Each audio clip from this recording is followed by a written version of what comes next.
News 18 India. Bhati जी, आपको किसी गिनती में नहीं गिन रहे, यानी विपक्ष को किसी गिनती में नहीं गिन रहे, और विपक्ष का जो कुनबा है वो हफ्ते दर हफ्ते दिन दन दिन छोटा होता जा रहा है।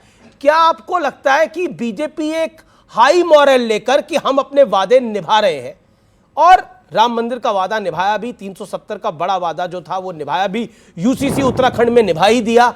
क्या आपको लगता है कि आपको गिनती में नहीं गिन रहे और पब्लिक आई से डिसअपीयर कर रहे हैं कि ये कंपटीशन में ही नहीं है? निशानचित दो तरह के होते हैं जी। एक तो जो पहले दीवार पर निशान बनाते हैं फिर उसमें गोली मारते हैं जी। दूसरे पहले गोली मार देते हैं फिर उस पर निशान बना देते हैं जी। और बाद में दिखाते हैं कि देखो मैंने सारे निशानों में गोली मारी है। मोदी जी ने जो वादे किए थे, अगर मोदी जी के वादों की आप बात करें कि मोदी जी वादा निभाते हैं, मोदी जी का सबसे पहला वादा था कि मैं काला धन लेकर आऊँगा जो विदेशी बैंकों में जमा है, और सारे उन काले धन के जमाखोरों के नाम उजागर करूँगा, उनके खिलाफ मुकदमे कायम करूँगा।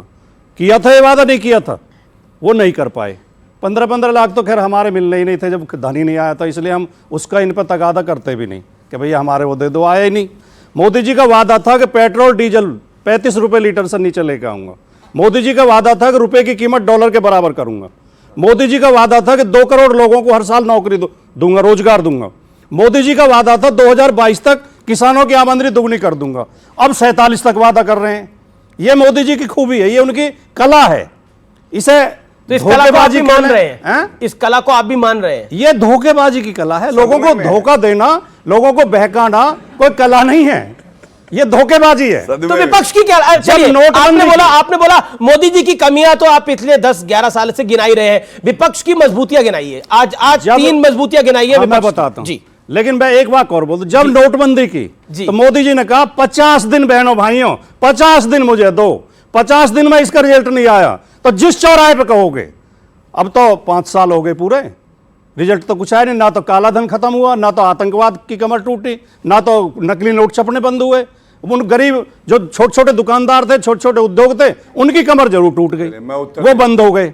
अब जो आप कह रहे हैं हमारा तो सीधा सिद्धांत है कि जो इस देश में हमारे नेता ने नारा दिया पीडीए का, पिछड़े दलित जिसको अपने ही नहीं मान रहे। मैं नहीं, कौन नहीं मान रहा? अपने ही नहीं मान रहे। कौन नहीं? नीतीश नहीं मान रहे, ममता जी नहीं मान रही, लेटेस्ट जैन चौधरी नहीं मान रहे, ये नारा अपने नहीं मान रहे। ये नारा उत्तर प्रदेश के समाजवादी पार्टी के राष्ट्रीय अध्यक्ष श्री अखिलेश यादव जी का उत्तर प्रदेश के संदर्भ में क्यों है? इन्होंने एक पिछड़ा वर्ग आयोग को संवैधानिक दर्जा दिया जी। उसी पिछड़ा वर्ग आयोग ने अपनी रिपोर्ट दी है लिखित में, उसने कहा कि टीचर्स की भर्ती में यूपी में पिछड़ों के साथ अन्याय हुआ, इनकी 6800 टीचर और भर्ती किए जाएं। ठीक है, जब 6800 लोगों को नौकरी दी जाए। जी जी जी जी, वो वादा ये आज तक पूरा नहीं कर पाए। ठीक है, आपको मैंने 3 बोला था, आपने 1 गिनाई, लेकिन फिर भी आपने समय अच्छा लिया। ओके, गौरव भाटिया वो कह रहे हैं कि धोखेबाजी की कला है। ऐसा है कि हमने तो बताया ठगने की कला है। असंभव को संभव जो करते नरेंद्र मोदी जी हैं, अपनी बात से शुरुआत करी। इन्होंने, इनकी सरकार 4 बार रही, 3 बार रही, कभी इन्होंने एक उपलब्धि नहीं बताई। और निशानची एक और है, निशानची का नाम है अखिलेश यादव। वो ऐसे निशानची है, अपने परिवार पर ही निशाना मार दिया। आज सोचिए, पहला निशाना मारा, पिताजी मुलायम सिंह जी ने कहा बेटा गद्दी पे बैठो, है मुख्यमंत्री की है जनता की सेवा करना। उन्होंने क्या किया? अपने पिता को ही अध्यक्ष की कुर्सी से लात मार दी, गिरा दिया। ये ऐसे निशानची है कि अपने पिताजी को निशाना। दूसरा निशाना, चाचा शिवपाल यादव को निशाना मारा, वो भी चले गए। अब आज निशाने पे भी अखिलेश जी रहते हैं वैसे? नहीं, दिल में रहते हैं। ऐसा क्या है भाई, नजर तो रखनी पड़ती है वरना कहीं गड़बड़ कर देंगे। और इनकी 3 उपलब्धियां मैं आपको बताता हूं जल्दी जल्दी। पहली उपलब्धि ये थी कि जब महिलाओं के साथ बलात्कार होता था और सबसे ज्यादा बलात्कार के मामले थे, तो पुलिस आजम खां की भैंसें ढूंढती थी और ढूंढ के बताती थी आज 4 किलो दूध दिया है, अखिलेश भैया को देंगे। पहली उपलब्धि। दूसरी उपलब्धि ये थी, दंगे रोक नहीं पाए। आज तो योगी जी की सरकार है, कोई दंगाई आएगा ऐसा डंडा पड़ता है, थर-थर कांपता है योगी जी से।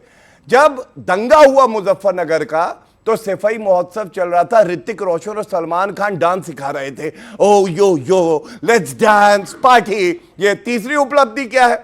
तीसरी उपलब्धि इनकी ये थी कि आज तक जब से समाजवादी पार्टी बनी है, ये बता दे भैया, हो सकता है मैं गलत हूं, कि यादव परिवार के बाहर का अध्यक्ष नहीं दे पाए। आप बताइए, ये आपके भविष्य का क्या ख्याल रखेंगे जिनको जी। लगता है कि प्राइवेट लिमिटेड कंपनी है और ये कहते हैं पीडीए। पीडीए का मतलब है परिवार डेवलपमेंट अलायंस, जिसमें बढ़ेंगे मुलायम सिंह यादव जी, अखिलेश यादव, रामगोपाल यादव, शिवपाल यादव, अक्षय यादव, तेज प्रताप यादव, एक भाभी हैं, उनका इज्जत में नाम नहीं ले रहा हूं, लेकिन ऐसे सदस्य हैं 20-21 हैं परिवार के।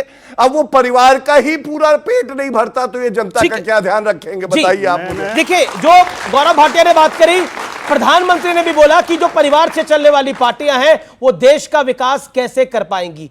और क्या आपको लगता है कि एक चीज है जिस बात को आप चाहे नजरअंदाज करें, बीजेपी अपने टारगेट की तरफ, यानी जो पॉलिटिकल टारगेट है उसकी तरफ आगे बढ़ रही है। जहां तक आपने बात करी कि करप्शन के ऊपर 350 करोड़ रुपए इसी देश में पकड़े गए, कांग्रेस का सांसद था धीरज साहू, और अब उसका हेमंत सोरेन की गाड़ी के साथ कुछ संबंध निकल के आया है। ये सब आज ये घटनाक्रम इसी हफ्ते का है। क्या कहिएगा इन सब चीजों के ऊपर? ये देश की जनता नहीं देख रही क्या? बहुत कायदे से और बहुत शालीन और सभ्य भाषा में मुद्दे गिनवाए राजनीति के।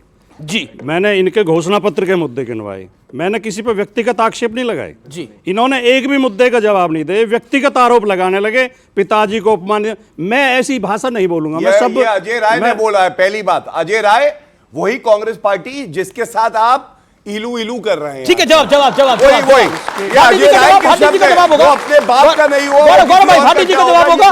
फिर तहसील पुणे वाला भी है, स्वामी दीपांकर रशीदी साहब। परमिशन आपने परमिशन दे रखी है? अगर गलत बोल रहा हूं अमीर जी, अजय राय ने ये बोला, अजय राय ने बोला कि आपकी बात को मैं ओके मेक योर पॉइंट। देखिए भाटी जी बीच में नहीं बोले, आपका भाटी जी समय है। बोल रहा तथ्य तो तथ्य है। Okay 50 second. ये भी नहीं बोल रहे, देखो झूठ तो सरासर बोल रहे, कह रहे मैं भी नहीं बोल रहा हूं। तथ्य तो सही बताओ। अच्छा, यहाँ आप पे भी गड़बड़ कर दोगे क्या? 50 सेकंड दीजिए। तथ्य तो मैंने बताए, लेकिन आप तथ्य का जवाब दे नहीं पाएंगे और बीच में चिल्लाएंगे। इससे आपकी हताशा पता चलती है। जब आदमी हताश हो जाता है तो चिल्लाने लगता है। जो सच बोलता है, जो सही बोलता है, वो बहुत आराम से अपनी बात कहेगा, और जो झूठ बोलता है, मनोविज्ञान ये बताता है कि जो झूठ बोलेगा वो अपने आवाज में दम लगाएगा, ताकत लगाएगा, चिल्लाएगा। चोर हमेशा चिल्लाता है, सही आदमी कभी नहीं चिल्लाता। अखिलेश यादव को अब चोर मैं तो मत बोलिए। ये कितना ही चिल्लाएं। विधानसभा के पटल पे योगी जी से कह रहे थे, कैसे बोला मिट्टी में मिला देंगे गुंडों को, बताइए, चिल्ला रहे थे। पब्लिक को भी आना बीच में नहीं, अमीश जी ऐसे डिबेट चलेगी क्या? ऐसे डिबेट आप अपनी बात चोर बोल रहे हैं, हम तो इनके नेता के नहीं आपत्ति नहीं करेंगे क्या? नहीं देखिए, इन्होंने मेरे नेता पे आक्षेप व्यक्तिगत लगा। मैं तो किसी के लिए नहीं कह रहा कि रशीदी साहब कोई बयान व्यक्तिगत। देखिए, आप दोनों मेरे सम्मानित मेहमान हैं। देखिए, कोई साधु अगर उपदेश कर रहा हो और कोई शराबी आके हमें बदतमीजी करने लगे तो साधु उसे गाली नहीं देता है। हम अपने चरित्र पर कायम रहेंगे, कितनी बदतमीजी करें। मैं कोई अपशब्द इनके लिए नहीं कहूंगा, ना इन्हें बीच में टोकूंगा, ना बीच में चिल्लाऊंगा, लेकिन अपनी बात कहने का जितना आप समय देंगे मैं अपनी बात आप अपनी बात को रखिए, आपके पास 40 सेकंड है, बोलिए।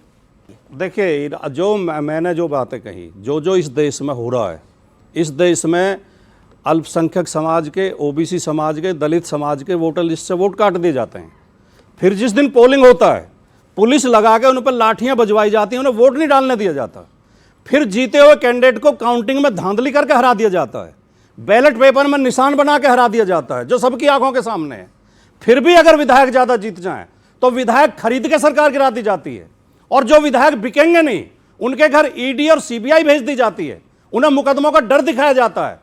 और जो विपक्षी पार्टियों के भ्रष्ट नेता जिन पे बीजेपी भ्रष्टाचार के आरोप लगाती है, ईडी सीबीआई भेजती है, जैसे ही वो बीजेपी ज्वाइन करते हैं, जैसे कौन? उनकी मुकदमे की फाइल बंद कर दी जाती है। जैसे हेमंत विश्व शर्मा, जैसे शुभेंदु अधिकारी, जैसे मुकुल राय, जैसे अजीत पवार, बताओ, सारे के खिलाफ जांच थी, मुकदमे थे। ठीक है,